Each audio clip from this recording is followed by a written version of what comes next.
मंडी शहर में पिछले 50 सालों से रेहड़ियों पर सामान ढोकर गुजर बसर करने वाले लोगों का एक प्रतिनिधि मंडल उपायुक्त मंडी अपूर्व देवगन से मिला और मांगों को लेकर एक ज्ञापन प्रेषित किया, जिसमें उन्होंने बताया कि वो लंबे समय से मंडी शहर में रेहड़ियों पर सामान ढोकर अपना और अपने परिवार का गुजर बसर करते हैं, परंतु पिछले कुछ दिनों से जहां पर वो रेहड़ियां लगाते हैं वहां से उनको पुलिस द्वारा हटा दिया गया और उनके चालान भी काटे गए, जिसको लेकर उन्होंने उपायुक्त मंडी अपूर्व देवगन से समस्या का हल करने की गुहार लगाई है। उपायुक्त मंडी अपूर्व देवगन ने प्रतिनिधि मंडल को हर संभव सहायता प्रदान करने का आश्वासन दिया है। जी, मेरा नाम अब्दुल रशीद है। हम हिमाचल मंडी में काम कर रहे हैं पिछले 50 सालों से। ये हमारी तीसरी पीढ़ी यहाँ काम कर रही। जिस जगह पर हम रेहड़ियाँ लगाते थे, जिन रेहड़ियों में हम माल ढोते हैं दुकानदारों के पूरे मार्केट की, वही रेहड़ियाँ हमारी वहीं लगती है। कभी वहाँ से जब हम काम के लिए जाते हैं तो फिर जब काम करके आते हैं तो उसी जगह हम वो रेहड़ी खड़ी करते थे। आज तक हमें किसी ने उस जगह से किसी ने कभी नहीं बोला कि आप ये रेहड़ियाँ यहाँ से हटाओ।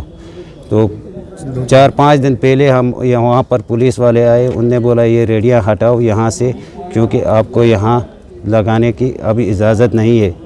तो हमने अभी रेहड़ियाँ वहाँ से हटाया। हमको वहाँ से हटाने के बाद हमने दूसरी जगह रेहड़ियाँ इधर उधर लगाया है, मगर जहाँ पर हम बैठते हैं उस जगह पर अब हमारे को प्रॉब्लम ये आती है, ना कोई गाहक हमसे पूछता है काम के लिए आके कि आप काम को आ जाओ, क्योंकि हम अगर दुकान वाला शटर बंद करके बैठेगा बाहर तो उसको तो कोई नहीं पूछेगा ना कि आप मुझे माल दे दो। अब जब हमको रेहड़ी ही नहीं देखता है कोई वहाँ, तो हमको पूछेगा कौन। और दूसरी बात, वहाँ हम बैठते उसी रेहड़ी के ऊपर, हम रेस्ट भी करते थे। जब थके हुए आते वहाँ उसी के ऊपर बैठते थे, हमारा सब कुछ वहाँ ही था।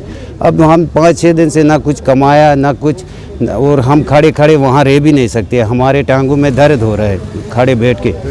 तो हम अभी डीसी साहब से यही गुजारिश हमने की, अभी तो देखते अगर डीसी साहब हमारे साथ कुछ इंसाफ करता है तो उसकी बड़ी मेहरबानी होगी। वही जगह हमारे को, क्योंकि हमारी तीसरी पीढ़ी है और गाहक भी जो आता है उसी जगह आता है क्योंकि अब पूरी मार्केट को पता है कि इसी जगह पर खान रहते हैं गांधी चौक में। अगर उससे हटाकर हमको कहीं और लगाएंगे तो फिर हमारा काम ही ख़त्म, हमारी रोज़ी ख़त्म है। फिर हमारे को वहाँ तो कौन आएगा कि फिलानी जगह खान बैठा है। तो ये प्रॉब्लम यही है। और तो हम डीसी साहब से यही मांग कर रहे हैं कि मेहरबानी करके हमें उसी जगह पर हमारी रेहड़ी को जगह दे।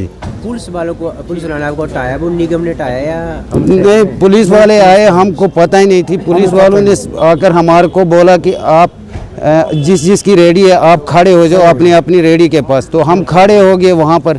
तो उनने बोला आपका फ़ोटो उठाना है। फिर उनने फ़ोटो उठाया, फिर उनने एक फार्म लेकर आया। हमको पढ़ना भी नहीं आते क्योंकि हम लिखे पढ़े इतने हैं नहीं। तो उनने फिर फार्म में हमारे को बोला इसमें साइन करो। फिर उनने यहाँ लाया, यहाँ लाकर उसने साइन किया, बोला 100 रुपया दे दो आपका चालान हुआ है। तो हमको पता भी नहीं थी कि चालान हो रहा है। और उनने फिर ये बताया कि आज के बाद वहाँ लगाओगे तो आपको 5000 का चालान किया जाएगा। तो अभी हम डर के मारे वहाँ लगा नहीं सकते, क्योंकि 5000 हम महीने में नहीं कमाते, गरीब बंदे कहाँ से ला कर दे देंगे। तो वहाँ अब 5 दिन से हमारे को वहाँ पर कोई काम ही नहीं हुआ, हमने 100 रुपया नहीं कमाया है। तो इतना आजकल के इस दौरान में आपको खुद पता है कितनी महंगाई है हर चीज़ की। तो हम करेंगे क्या हमारे को, क्योंकि हमारे 50 साल हो गए, हमारी तीसरी पीढ़ी चल रही है यहाँ काम करते करते। आज के नहीं बैठे कि हमने 2 साल या 5 साल से। तो हम डीसी साहब से यही गुजारिश करते हैं, यही रिक्वेस्ट है हमारी कि हमारे को उसी जगह पर हमारी रेहड़ी लगाने दीजिए। बस यही हमारी आपकी मेहरबानी होगी कि ये बात सब तक मानो बड़े जो ऑफिसर हैं उन तक पहुँचा दे। बस आपकी मेहरबानी होगी। शुक्रिया।